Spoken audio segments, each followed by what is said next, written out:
Welcome to Hockey Nights in Vegas, episode 82. My name is Eddie Rivka, and I'm joined, as always, by Chris Chapman of Fox Sports Las Vegas.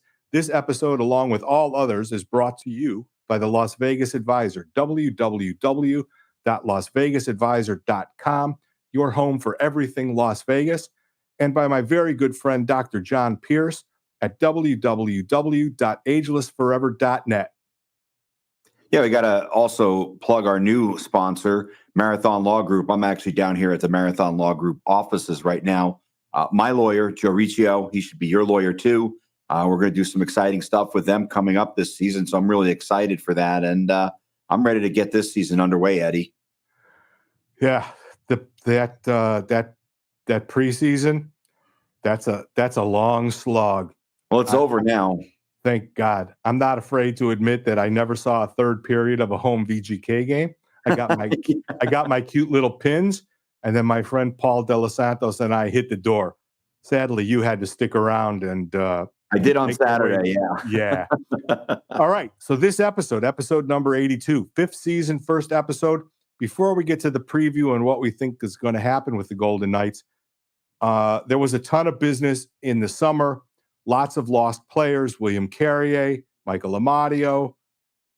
But I think we have to spend a little bit of time before we start this season to talk about the big loss to the Golden Knights lineup, and that would be Jonathan Marchessault. Conn Smythe winner, had a career year last year, 42 goals. If you listened to us last year, there was quite a bit of debate about would he resign, won't he resign? Well, it turns out I don't want to pat myself on the back so early in the season, but I said he's never coming back. He isn't coming back. He is a Nashville Predator. He signed for 5 years at $5.5 million.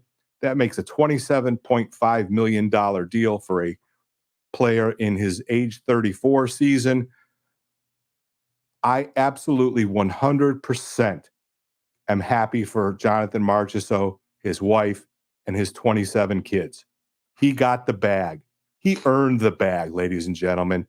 He got what he needed the most, the money.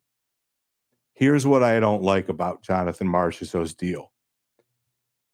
He's a bitch. Don't go back and whine and complain and say that they didn't make me an offer and be graceful. You got your $27.5 million. You got it tax-free. You're in Tennessee. Don't talk about loyalty to the Vegas Golden Knights. You knew when you came here after the first year that the loyalty is the one thing, Lord Stanley's Cup, right? You wanted 5 years.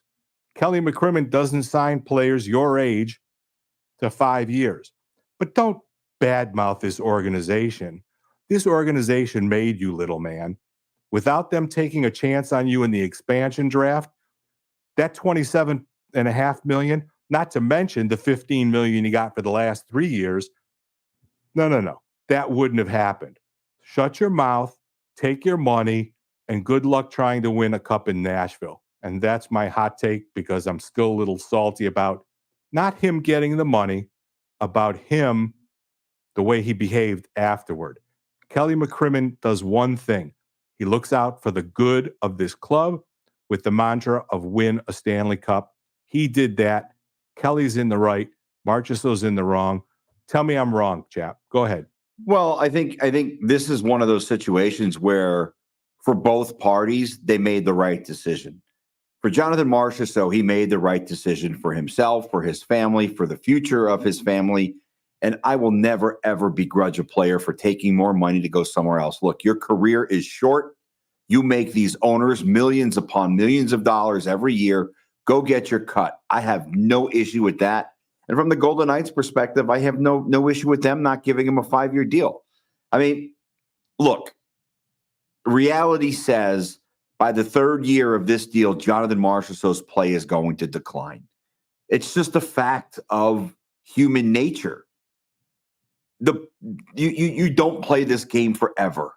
And yes, his legs are a little fresher because he came up a little bit later, but the reality of the situation is he's still going to be close to 40 when this contract expires. So from the perspective of the Golden Knights and Kelly McCrimmon and George McPhee, they made the right decision. If Jonathan Marchessault was willing to stay for 3 years at $6 million a pop, he'd be a Golden Knight today. That's my belief. I don't know. Wait. You think that he would take 18 over 27 and a half? No. What I'm saying is if he was okay with the loyalty aspect. Okay. So that's the loyalty discount is take 3 at 6. Yeah, I mean, look, loyalty is a two-way street, Eddie. Yeah. The Golden Knights gave him a contract early in his tenure here. Yep. And they were willing to extend him again. Not to the point that he wanted. The numbers didn't work for him from his perspective. And that's good. That's fine. That's good for him. But I'm with you. Some of the comments that we've seen made, it's sour milk. And it's Bush League. It's just bullshit. It's bullshit. You won a Stanley Cup here. You started or you extended your family here. You made great friends while you were here. You won a Conn Smythe here. If this team hadn't taken a chance on Jonathan Marchessault, I don't know where he would be, but I don't know if Stanley Cup champion and Conn Smythe winner would be on his resume. So the loyalty aspect, I have no problem with the Golden Knights saying, you know what, we had a good run. This is what we're going to give you. It's a two-way street. The team was loyal to him to a point, and he was loyal to the team to a point. You don't have to say anything else other than that. Business is business. And, we all make decisions based on what we deem to be the best for us financially. Sure. You do it in your job. I do it in my job away from this. And you know what? If someone came to me tomorrow and offered me more money to move to Charlotte or to Nashville or Minneapolis, and I was going to make twice as much, 3 times as much money as I'm making in Vegas, guess what? I love the city. I'm taking the fucking money. I'm gone. So I have no problem with that. I just don't like what I would not do on my way out the door is say, oh, well, the company I work for in Vegas did this or that, or they weren't willing to do this. It's just, like I said, it's sour milk. And, I find it a little ironic. This is episode 82. Yep. It's the first episode that we're going to do that Jonathan Marchessault is not a member of this organization. It's Correct. Kind of ironic that it's episode 82. The one after 81. Yep. So we basically agree. Happy for the family, get the bag, but just shut your fucking mouth and go on with stuff. Yeah, you don't have to say anything. Don't say anything. Let your play on the ice do the talking. So just quick, yes or no? Over or under 28 goals for Jonathan Marchessault this year? I'm going to say no. I'm with you. No. I think he takes a step back from that perspective. That brings us to another person who's entering the final year of the contract, but we're not going to talk about that right now. We'll have plenty of time to talk about who we think might be the next misfit headed out the door because he's going to ask for a ton of dough. So let's move on to this year's Golden Knights team. I think the greatest thing for this team this year is everybody's buried them already. They're not even considered a top 10 team. Yes, a lot of goals went out the door. But we talked about the evil empire last year and embracing the fact that they might be the most hated fan base in the NHL. Don't you think that inside the confines of that dressing room, they're like, everybody shoveled shit on us this year.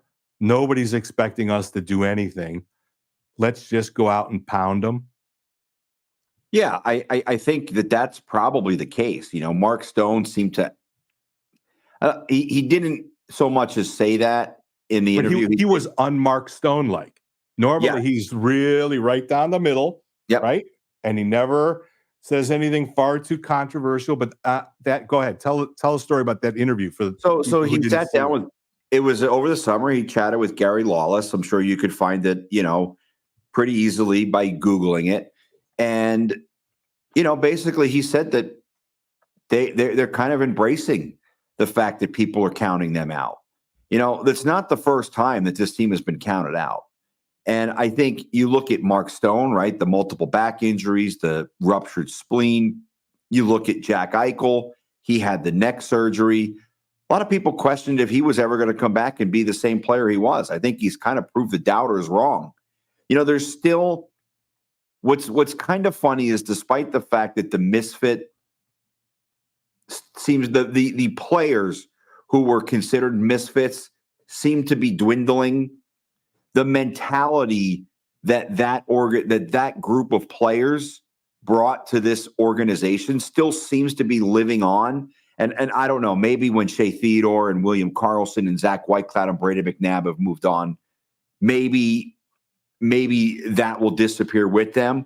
But at least for the time being, you still have that misfit mentality that, hey, you know what? People don't give us a chance. People don't think that we're good enough. I think it's going to resonate in that locker room. And sure, you've got some high draft pick guys like Jack Eichel, Noah Hannafin, but they play within that people are counting us out kind of mentality. And I think I'm not counting this team out. In fact, I think they're going to be really good. So we should probably be a little bit more specific. So Jonathan Marchessault's 42 goals out the door. Michael Amadio out the door. But he has 16 goals, I think.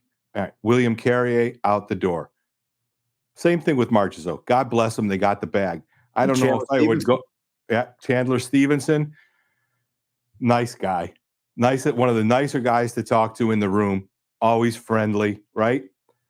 He got the bag, and for him and his wife and his two little. I mean, he's got two littles, less than two, I think, right? Yeah, they're both really young. Yeah, totally happy. But come on, that is arguably, with the exception of Darnell Nurse, maybe the worst contract in the NHL. Well, I mean, he got paid like a guy who scored 30 goals, 35 goals in the league. And, I like the guy. I think he's a good player. Again, get your money, Yeah, you have to. He's 30 years old. Get your money. But I don't know what that contract's going to look like for Seattle in 3 or 4 years. It's one of those that when you saw the dollar amount attached to it, you were like, wow, good for Chandler. But then you're also like, it was a hell of a bump up in salary for him. Yeah. So I think, from that perspective, I think it's great for him. I don't know if that's one of those contracts in a few years you're going to be wondering. What I don't want to see is I don't want to see him underperform and then him get shit on by the fans in Seattle or, the national media, because he's not, he's a good guy. He's a really nice guy, and he always had time for us and the media. And, I used to bullshit with him a little bit after practice or after games when I had the chance. And, I guess when you have that angle that we have of being able to talk to these guys and get to know them a little bit, you don't want to see these guys get shit on. You don't want to see people taking shots at them, because you realize that it's just a game, but it's also a business. And Chandler Stevens he performed good business in Vegas. He was kind of an unknown and kind of a forgotten guy in Washington. He was unknown and forgotten to everybody but George McPhee. Yeah. So I don't think he's going to go back to being that guy, but I also don't know if he's going to live up to the contract that they signed him. I hope he does. Certainly I hope he does, and just not against Vegas, but do it against the Edmontons, do it against the Vancouvers, do it against LA. I want to see that. But it's one when I saw it, I was like, I don't know what Seattle was thinking when they signed that deal. But you know what? If I'm Chandler Stevenson, I don't really give a fuck what Seattle was thinking, because I'm taking my money all the way to the bank. I think that your take is probably pretty close to spot on. Unfortunately, he is going to get shit on. Yeah. And it's going to happen in the first 20 or 30 games. And it might not have anything to do with his play. He's not playing with Mark Stone anymore. Right. And if he's not on a line with Matty Beniers, who's also a center, who's going to finish what he starts in Seattle? So your point is absolutely spot on. We don't want to see them because we know them a little bit as men, right? Where the fans don't know them as men at all. But the truth of the situation is he took the money, but he took also a serious downgrade in the talent in the room. Yeah, because if you look at their roster, first of all, he's the second highest paid forward on their team behind Matty Beniers. Right. And he's a center. So he's not going to be playing with Matty Beniers. He could be playing with Oliver Bjorkstrand and maybe Jared McCann, and I'm all McCann's a center, so probably not. I'm not quite sure what their line breakdown is. I'll have to take a look as we get closer to the start of the season. But I mean, you look at who he's playing with, and that could be a big thing because I don't think he's going to be playing with Jaden Schwartz or with. He's probably not playing with McCann. McCann had 40 goals a couple of years ago, so he's probably your top line guy. I wonder if Shane Wright makes the team. I wonder if he plays with Shane Wright. Yeah, is he going to play with Jordan Eberle? Is he going to play with Brandon Tanev? I mean, if he's playing with Brandon Tanev, I mean, I don't know. I mean, they have a couple of good young players in Ty Carty and Shane Wright, as you mentioned, but like he's the fourth highest paid player on their team, behind Vince Dunn and Brandon Montour, and then Matty Beniers. So, all right, enough about them. Enough about them. They're gone. Before we get on to the Golden Knights moving forward, let's get a word from our good friend, Dr. John Pierce at Ageless Forever.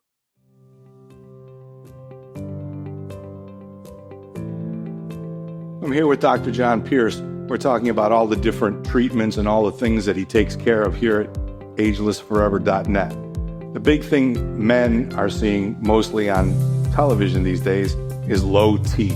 Dr. Pierce is going to tell you the compelling reason why testosterone therapy treatment here at Ageless Forever is significantly better. Doc? We do testosterone therapy with a little more nuance. The guidelines kind of suggest that if your testosterone level is above 300, that you shouldn't get testosterone therapy. And I got a lot of men that come to me that are miserable. They have a lot of symptoms of low testosterone, and their level's just a little bit above 300, and we treat them, and they feel amazingly better. Their quality of life is better, their home life is better, their work life is better. So, that's the kind of thing that I'm looking to do, is improve people's lives. Come on down, we can test you, and then we can talk about the different options. I've been on it now for probably pretty close to a year.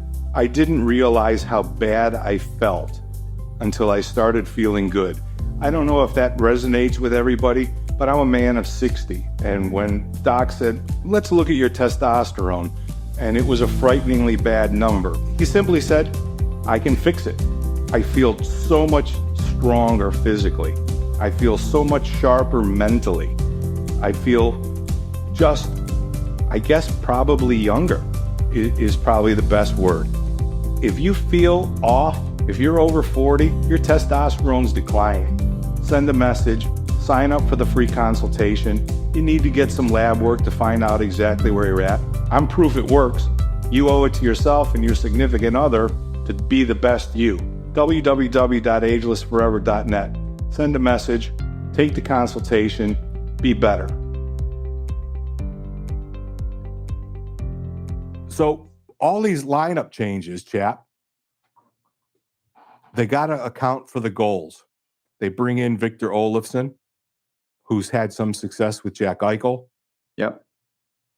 Probably not a 40 goal scorer. No.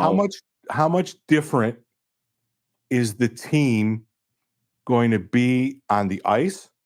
And how much different do you think the philosophy of the team? They've always been sort of defense centric. It's always been sort of based around Butch's defensive system. Yeah. But do you think that the significance of their defensive play is what's going to determine the success of this season for the Golden Knights? Well, I think that's part of it. You want guys to buy in, and certainly they're a lot stronger on the blue line than they were in years past because you're going to have a full season of Noah Hannafin. But I think you look at some of the other roster acquisitions, Alexander Holtz, Victor Olofsson, those aren't guys who are known for being strong defensive forwards. And they did sign Tanner Pearson, who's probably going to be on your fourth line, but he's a guy who could maybe move up a little bit if you need him to. Brendan Brisson made the team out of camp. Again, a guy who I don't know about his defensive prowess. So Butch is going to have his work cut out for him as far as getting guys to buy in, because the three of the four guys I just mentioned, Brisson, he's never played a full season in the NHL. Alex Holtz was kind of buried in New Jersey last year. And I guess from what I've heard, a big part of it was he wasn't a solid defensive forward, wasn't a two-way guy. I think that's going to change, because if it doesn't, he's not going to be here very long. He's going to be up having popcorn with us. With us, yeah. And Olofsson, if they give us popcorn this year. Yeah. And Olofsson, I don't think they brought him in to be a two-way forward. They brought him in to do one thing: score goals on the power play. And he does shoot.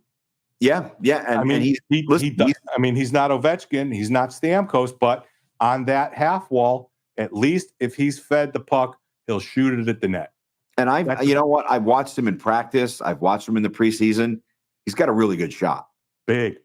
So I think playing with Eichel, I don't know if they're going to stick with Stone on the other wing like they did in that Sharks preseason game. I don't know if that's the formula going forward. But we talked about you mentioned the production, and no, Olofsson's not a 40-goal scorer, but you also brought in Holtz. You're going to have Tomas Hertl, who you expect. Like I was doing the math. Is it out of the question you get 50 points from Tomas Hertl? No. That's the bare minimum, right? No, I think that's probably the expectation. I don't think he's going to score 30 goals. No. I'm not sure he's ever scored 30 goals in his career. But 50 points for a 2C, right? That's the minimum expectation. Yeah. So plus he's healthy. Plus he's had a full camp. He's got his family here, and you can't. He's scored 30 twice. Yeah. 35 in 2018-19 and 30 in 21-22. So it's there. and he listen, on bad teams. Yes. So I think you're going to get what you got from Stevenson plus some from Hertl. And I think between Holtz and Olofsson, you're going to get probably about what you got from Marchessault and Amadio. So I don't think first appearance of Sinatra for the season. Plus, I don't think we're factoring in what a full season of Noah Hannafin is going to bring to this team. And then this team always seems to have guys who have career seasons. Brayden McNabb had the career season last year from the offensive standpoint. Is Jack Eichel due for his career year? Maybe. I think, and we'll talk about this toward the end when we get to predictions, if the Golden Knights are going to be successful this year, Jack Eichel is going to have a Hart caliber season. Well, it's his team now. He's the guy. Yeah, he's the guy. And, I know that he's a pass first guy, but I'll bet you a Metro Pizza, Joe Payne and I, rest in peace, our favorite wager was always a Metro Pizza. Jack Eichel is going to score 35 to 40 goals this year. He's going to have to. Yeah, and I think that's it. I think he has to. And he has to.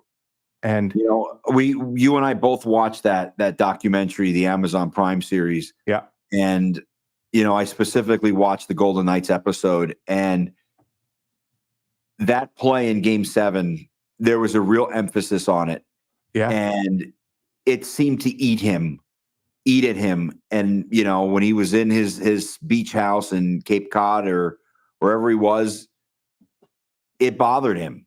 Yeah. And I think he took it to heart. And I think Jack Eichel is going to be a better player because of that one particular play. And, there's two ways guys go from that. They let it bring their game down or they elevate and they learn from it. And I think Jack Eichel's the type of player who he's going to be better because of that. Like, I don't think he wants that to be something that he's remembered for. And he probably shouldn't be, because he's done a lot of great things in the NHL. But the reality of the situation is that's the last moment that we saw from Jack Eichel on the ice. So I think you're missing one thing. I think you're missing one in the topic of where are they going to find the goals? Pavel Dorofeyev. Yeah. He's going to have to score 20 goals this year. And I think that's I think that's, it sounds crazy. Is that your breakout prediction? He gets 20? I think he's going to score more than 20. Wow. Well, I mean, if that game against San Jose was any indication, him and Holt had they had 4 goals. They had 4 goals. 4, right? And Hurdle had a bunch of assists, or a couple of assists. And, here's the other thing I picked up from that San Jose game. And I know it's preseason. It doesn't really mean shit. But Zach Whitecloud seems to have found his game playing with Braden McNabb. And I think that speaks to volumes about what type of player McNabb is, that you're free to be yourself and you don't have to constantly think about mistakes, because Braden McNabb is such a good teammate that it's kind of an equalizer. And I think Zach is going to have a breakout season too. Like, I think the biggest thing for him is last year, I think he got hurt 5 minutes into the first exhibition game last year or something. Yeah, he was hurt early. And now he's healthy. And I listened to the interview. He did an interview in between periods, where he said he wasn't really happy with his game. And we both know Zach to be a very intelligent young man, super positive guy, and very introspective about, his own game and he said he's got some deficiencies in his game, and they pumped his tires and said, we don't see it. But if Zach Whitecloud, who has incredible awareness of, his own game and his own potential, thinks there's room, being with Braden McNabb is going to give him the maximum opportunity to flourish. I don't know if it'll be a breakout offensive season, but I don't think it needs to be a breakout offensive season. I think it needs to be a breakout stability all around 200-foot, that sort of season. Because we both said in previous episodes, I can see him as the next captain. Yeah. 100% I can. And, I think I'd love to chat with him, and he's very open talking with the media. I'd like to ask him what he thinks the deficiencies in his game are, because like when you watch him, when he's playing, but he can't answer that. He doesn't know, or no, he does. No, that's not information you share, right? No.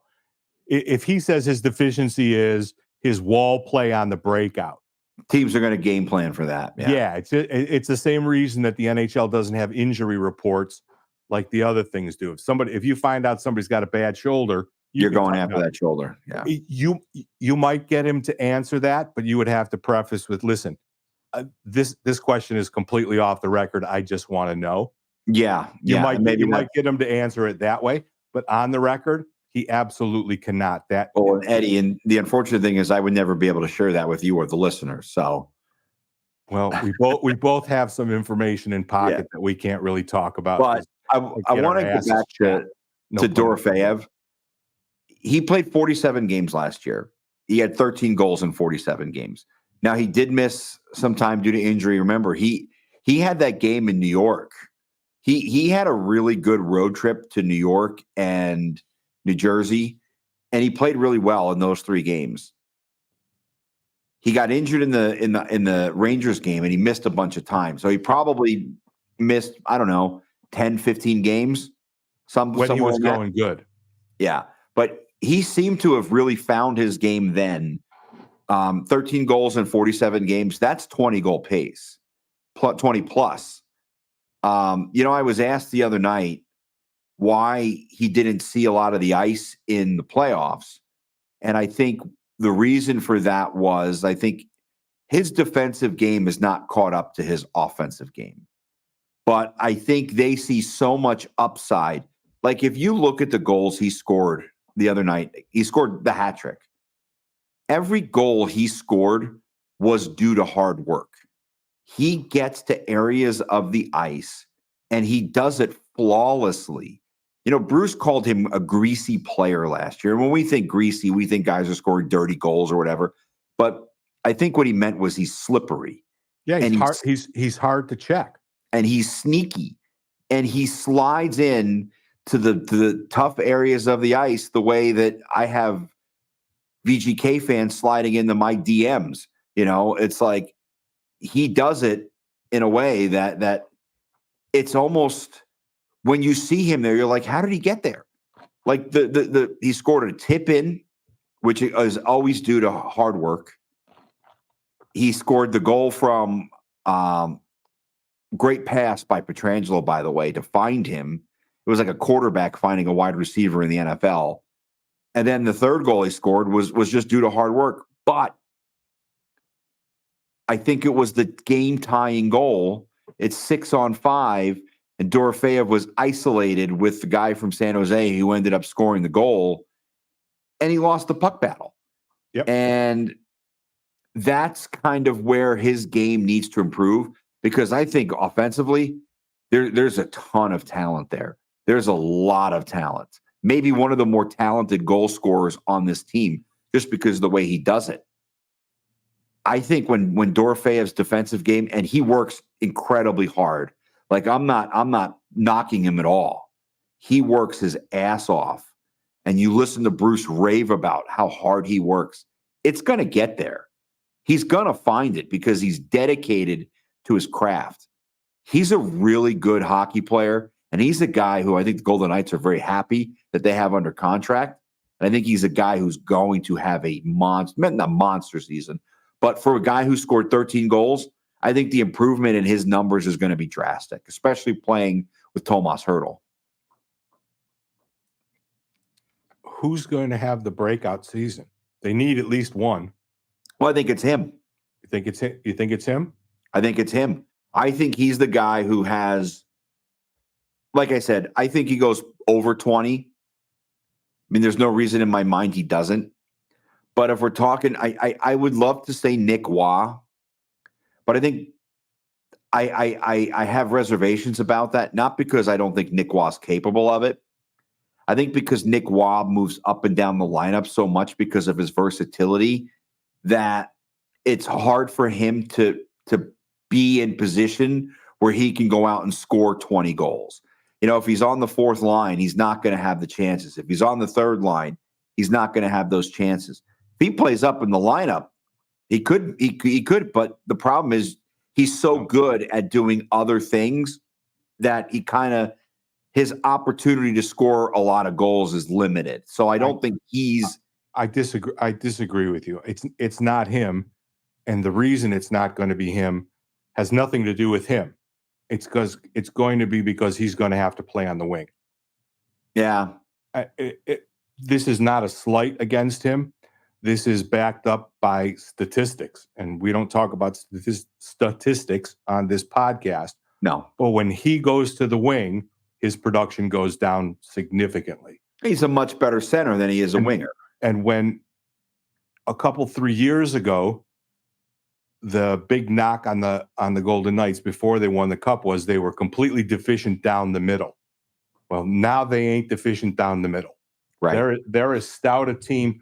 If you figure that maybe Howden might center the fourth line with Pearson and Kolasar, something like that, you can get a little bit of goal scoring. But when you have Jack Eichel, Tomas Hertl, William Karlsson, which might be the best 3C in the entire NHL, right, and Brett Howden, they're stacked in the middle. But the question is, does Waugh bring more to the team on the wing at 2 or at the center spot at 4? He won't score as much on the fourth line because he'll take many more faceoffs in the defensive zone. Right. Statistical. It's the Teddy Bluger explanation. Right. The question is his value on the wing going to be diminished more than his value at 4C and anchoring arguably the best fourth line in hockey? And I think that's something that Bruce and Dominic Ducharme are going to have to sort out, as the season goes on. If Nick Waugh is not producing on the wing, they have to put him at 4C. They have to get production. The deficiency of the Golden Knights this year, before we start any games and see any numbers or anything, is clearly on the wings, right? They have, in my opinion, if not the best, a top 3 D-core in the league. 8 deep, a top D-core in the league. Not up for discussion. If you think otherwise, go watch another podcast because you're a hater and you don't know what the fuck you're talking about. Exactly. Yeah. The goaltending will be benefited significantly by the fact that they have a top 3 D-core in the league. Down the middle in the pivot, they're rock solid. But the question is, how much support are they going to get from the wingers? And that, to me, if you had to say what's the key to their success, it is how much production do they get from the wings, and how long does it take them? Because the preseason, they say it's for chemistry. It's not for chemistry. It's just getting some reps. The veterans get their hair wet a couple of times. How long is it going to take for whatever the 4 lines are? And we're still not sure because we don't know if Carlson's going to play on Wednesday night, which might be why Brisson's on the club, but that's a neither here or there for right now. If Carlson plays, you still have the issue. Who's going to fill the net from the wings? Eichel is a pass first. Hurdle is a pass first. Carlson, though, can score goals. He likes to pass, right? If we had to wrap this up into one little thing, the key to the Golden Knights season is going to be secondary scoring off the wings. Agree or disagree? No, I think that's fair. I mean,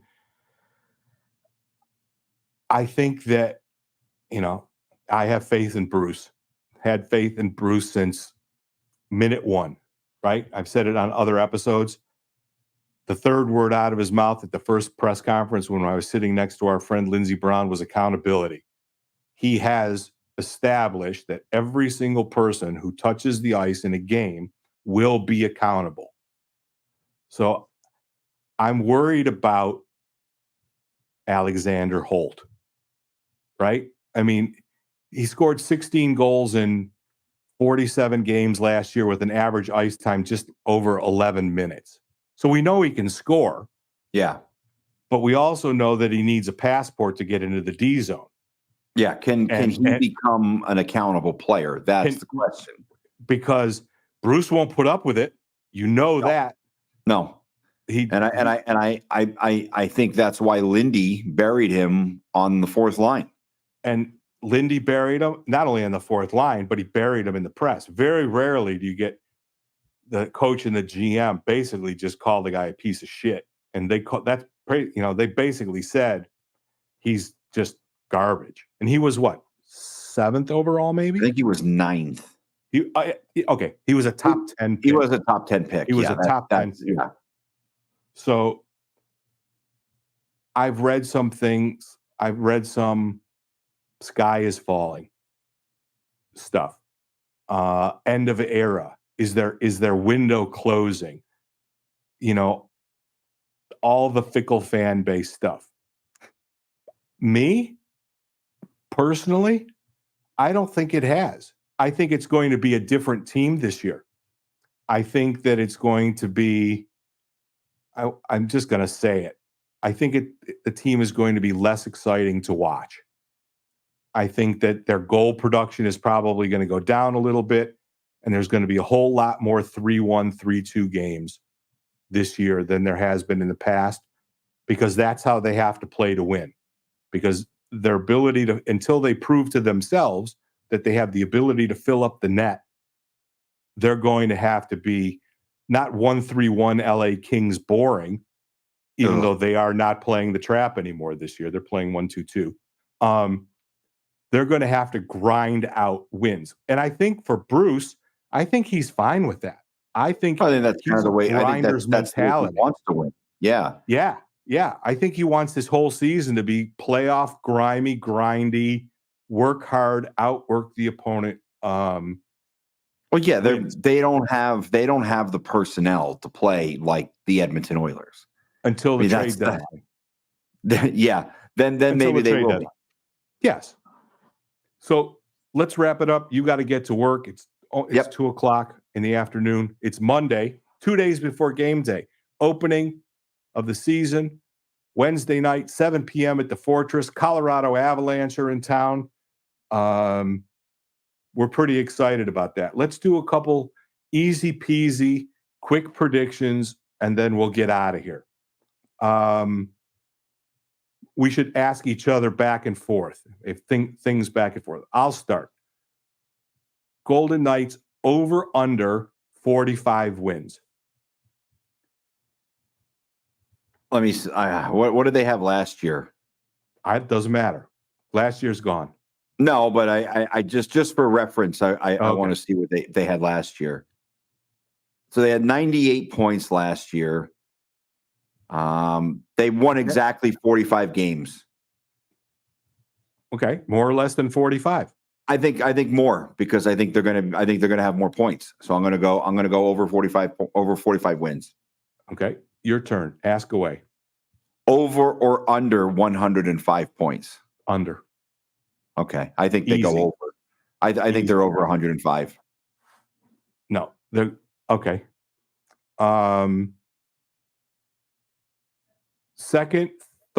First, second, third, or wild card, or not playoffs. I think they finished first, second, third in the division. Wild card. I think they're second in the division behind Edmonton.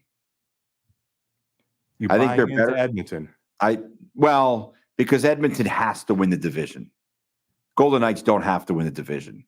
LA doesn't have to win the division. I think for Edmonton, mentally, they need to win the division. Because they need an easier first round playoff matchup? I think that team is mentally fragile. And I think for their psyche, I think they need to win the division.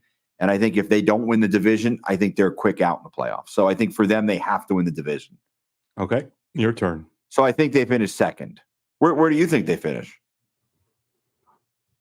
I think it doesn't matter, but right. I feel like it's going to come down to second or third with LA. Yeah. If they stay healthy, I'll take second all day. If any version of the injury bug pops up to significant players, I would say probably third. Yeah, I think that's probably right about where we're at. So you alluded to, you think Eichel's going to have to score 40 goals. So obviously you think he's the leading goal scorer. Who do you think is the second leading goal scorer on the team?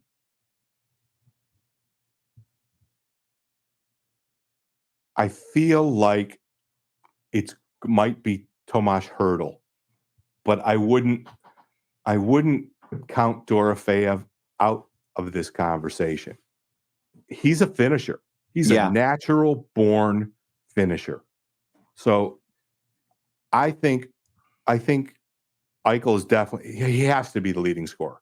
If he's not the leading scorer, I think it's I'll give you three names. It's Hertl, Stone, Dorofeyev. And obviously the asterisk with Stone is he plays, most all of the season. Right. Over under 90 points for Jack Eichel. Any combination, 35, 50, 35, 60, however you want to get there. 90 points. I'm buying that. I think he goes over 90. I don't think he gets to 100, but I think he's over 90. Okay. Go ahead. So I think he's in that 90 to 100. And I think he's clearly their leading point scorer, leading goal scorer. For sure. Yeah. I'm going to go to the blue line. Last year, Noah Hannafin had 47 points. His career high is 48. Does he touch 60? Does he touch 60? I'm not sure if he touches 60, but he breaks his career high for sure. Yeah, I think he's close to that. I think that 60 number is probably the ceiling. But I think he goes over 48. I think he's going to. I think easy over 48, even if he doesn't quarterback PP1. I Right. think no. I buy into him just a 1,000%. I buy into him to the point where I say to you, he may not get the nod, but he's a legitimate Norris candidate this year. Yeah, I think so. I think he's going to have that He's caliber. that good. Season. Yeah, he's that good. He's really fucking good.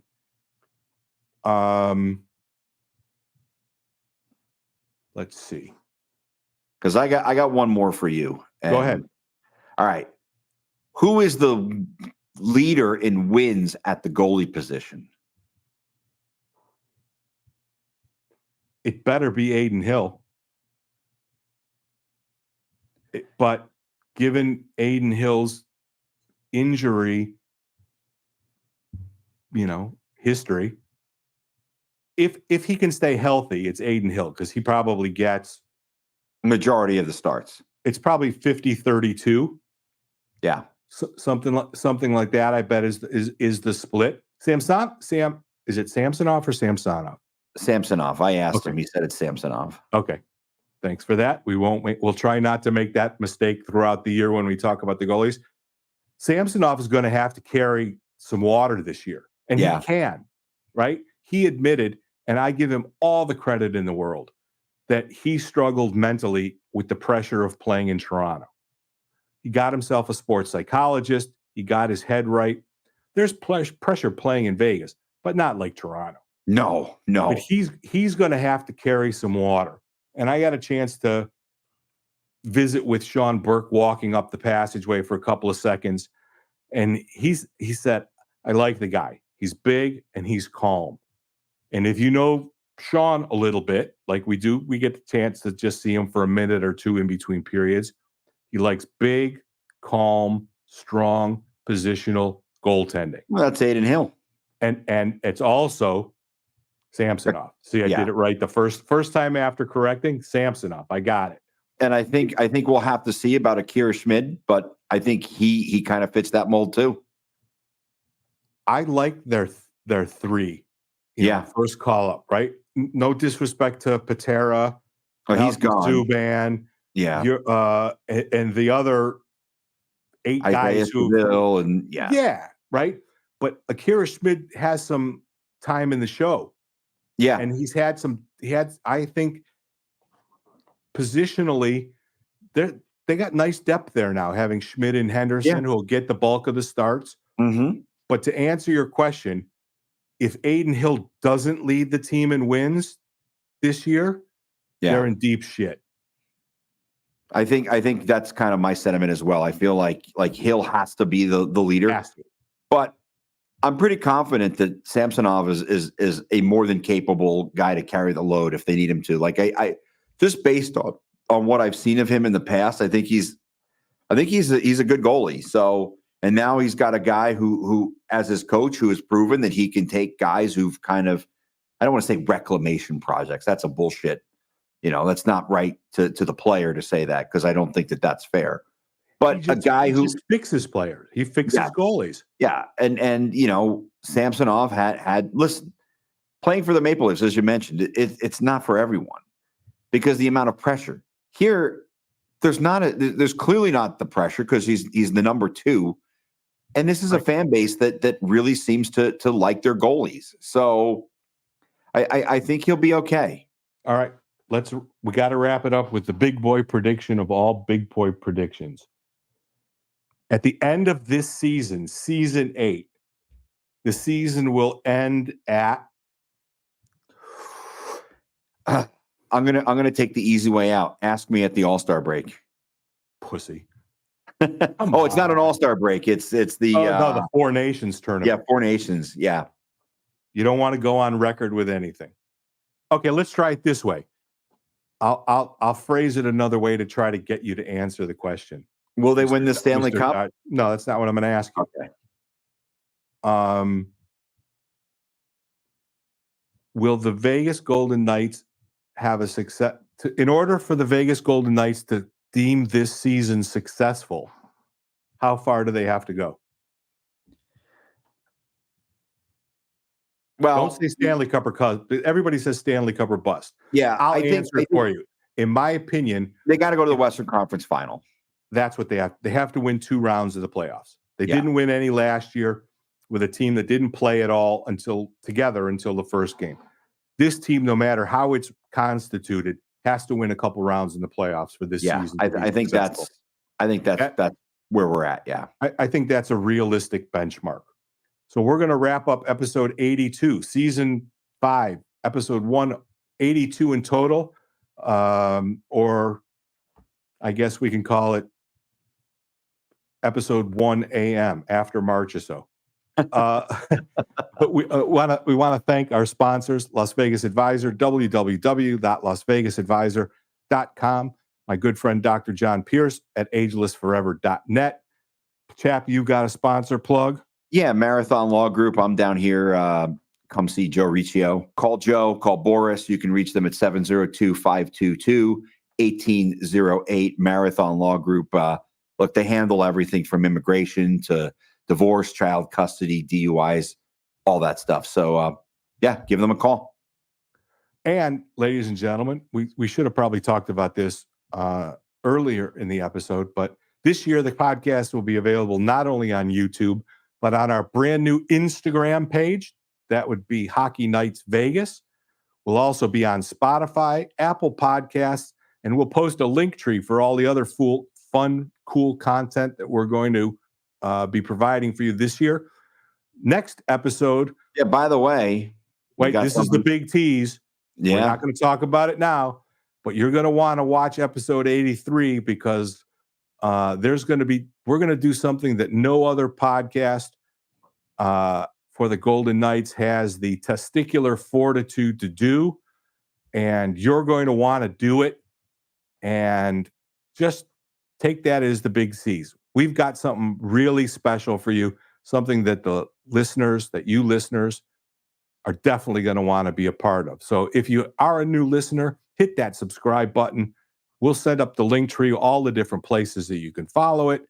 Episode 82 is in the books. I'm Eddie Rivkin. That's Chris Chapman over there, and we will see you next week.